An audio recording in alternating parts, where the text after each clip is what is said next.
ఇప్పుడు గవర్నమెంట్ ఇంటింటి సర్వే వచ్చి మీ ఆస్తుల గురించి, మీ అప్పుల గురించి, భూముల గురించి ఇవన్నీ ముచ్చట్లు అడగడం ఎంతవరకు రైట్ అనిపిస్తుంది? ఇక అదైతే అంతవరకు అయితే రైట్ కాదమ్మా. ఇది కడగడం అయితే ఏదో మళ్ళీ కష్టాలు చేసుకొని వాళ్ళు ఏదో తీసుకుంటారు అప్పటి కాలంలో మా పెద్దలు. ఇప్పుడు పిల్లలకైతే ఏం ఆధారం లేదు. పిల్లలైతే ఉట్టిగా ఉద్యోగాలు లేరు, ఏం లేవు. ఏదో 10,000 దానికి డ్యూటీలకు పోతుర్రు. ఆ పిల్లలకి ఏం సరిపోవు కూడా. ఏం చేస్తారు ఇక వాళ్ళు? డ్యూటీలు లేవు, ఏం లేవు, ఏం తింటారు, ఏం చేస్తారు? ఇక అదే ఇక రేషన్ కార్డు ఉంది, రేషన్ కార్డులు కూడా లేవు మాకు. రేషన్ కార్డులు లేవు, ఏం లేవు. మరి గవర్నమెంట్ ఇప్పుడు ఇంటింటి సర్వే చేసుకుంటా సామాన్యుల ఆస్తుల అప్పుల విషయం ఎంతవరకు కరెక్ట్? మరి మేము బిజినెస్ చేస్తాం సార్. మాది ఇక్కడ కాదు, మాది గౌలిపుర ఓల్డ్ సిటీ. నేను మా అన్నోళ్ళ ఇంటికి వచ్చిన దావత్కి. వస్తారు. మేము చేపల బిజినెస్ చేస్తాము. ఆ బిజినెస్ కూడా ఇప్పుడు పడిపోయింది మాకు. ఇప్పుడు వచ్చిన తర్వాత వాళ్ళు బిజినెస్ గురించి కూడా అడుగుతారు, ఎంత సంపాదిస్తున్నావు ఏంది అనేది. మరి చెప్తారా వివరాలు? అది అడుగుడు కరెక్టేనా? దందలు లేవు కదమ్మా, అప్పటంత దందలు లేవు. ఇప్పుడు ఎక్కడ పడితే అక్కడ దుకాణాలు పెట్టేసారు కదా, ఇళ్ళ పొట్టి ఏడంటే ఆడ రోడ్ల మీద పెట్టేసారు. అప్పుడున్న కాలం, అప్పుడున్నంత దంద ఇప్పుడు లేదు. మేము చేసినంత దందా మా పిల్లలకు లేదు ఇప్పుడు. మరి ఇప్పుడు వీళ్ళు వచ్చి ఆ వివరాలు అడగడం మీకేమనిపిస్తుంది? ఇదైతే తప్పు కాదు కదమ్మా. ఇది అడగడం అయితే తప్పే ఇది మనకి.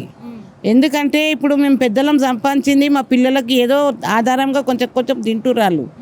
కానీ ఇప్పుడు మా ఈ గవర్నమెంట్ వచ్చినప్పటి నుంచి అయితే ఇంకా ఏమీ లేదు వాళ్ళకి.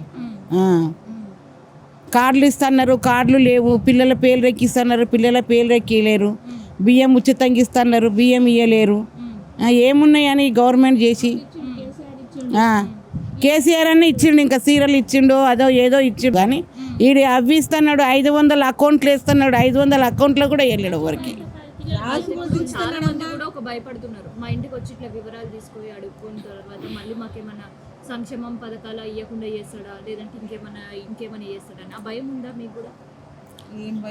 ఏం భయం అమ్మ, ఇంకా మాకు ఏం భయం? మా పిల్లలు బతుకుతే చాలు మాకు. మా పిల్లలు అలా పిల్లల్ని చదివించుకుంటా వాళ్ళు బతుకుతే చాలు మా పిల్లలు. ఇక మా కాలం మాదైతే ఇక చేసినామో చేయలేమో, ఇక ఇంతవరకు అయితే వచ్చినాం మేము. ఇక పిల్లల ఆధారం ఉంది ఇప్పుడు. అది గవర్నమెంట్ జాబులు ఇస్తే మాకు మంచిగా ఉంటుంది మా పిల్లలకి. మా పిల్లలకు జాబులు లేవు, ఏం లేవు. 10,000 దంద చేసుకుంటే ఏమొస్తాయమ్మా? అప్పట్లేక దంద లేదు. అప్పుడంటే మస్తు నడిచింది, చేసినాం మేము. ఇప్పుడు 10 కిలోల చేపలు తెచ్చుకున్నా కానీ సాయంత్రం దాకా అమ్ముకుంటలేరని. అందులో ఏం పిల్లలని నడుపుతారు, ఏం తింటారు భార్య భర్తలు? తల్లిదండ్రులను ఏం చూస్తారు వాళ్ళు? ఏం లేవు మాకు. మరి ఇప్పుడు వచ్చిన వాళ్ళు సర్వేలో 6 గ్యారెంటీల గురించి అడిగితే మంచిగా ఉంటుందా, లేదంటే మీ ఆస్తి అప్పు వివరాలు, మీకు సంబంధించిన వివరాలు ఇవన్నీ అడగడం వేస్ట్ కదమ్మా. మీరు ఊరోళ్ళకు మంచిగా చేస్తుర్రు, మాకు ఇక్కడ 500కు గ్యాస్ చేస్తున్నారు. అప్పుడు ఫస్ట్ ఎలక్షన్లు అయినప్పుడు చేస్తున్నారు 500 గ్యాస్. అది ఇప్పటిదాకా పథకనే లేదు. అది ఏం లాభం? ఓట్లు వేసి ఏం లాభం? ఓట్లు వేయకుంటే ఏం లాభం? గెలిపించి ఏం లాభం? మేము చెప్పండి మీరే. ఖాళీ ఓట్లప్పుడు చెప్పిన మాటలే ఇవన్నీ. ఓట్లు వేయకపోతేనేమో వేయలేరా వేయరా అని ఇంటి పొంగల్కి వస్తారు. వేసినాకలా అయిపోయింది కలది. అలా బడ్జెట్ వాళ్ళు తీసేసుకుంటారు. ఏ ప్రజలు ఏమన్నా కానీ ఇండ్ల ముంగటకి ఇంత రోడ్లు మంచిగా లేవమ్మా. బండ్ల మీద పోతుంటే దండుములు పట్టుకుంటుంటాయి. మా ఇంటికాడ అయితే మొత్తం రోడ్డు సాపలేదు ఇంత కూడా. అన్ని మంచిగా చేస్తామని చెప్పారు.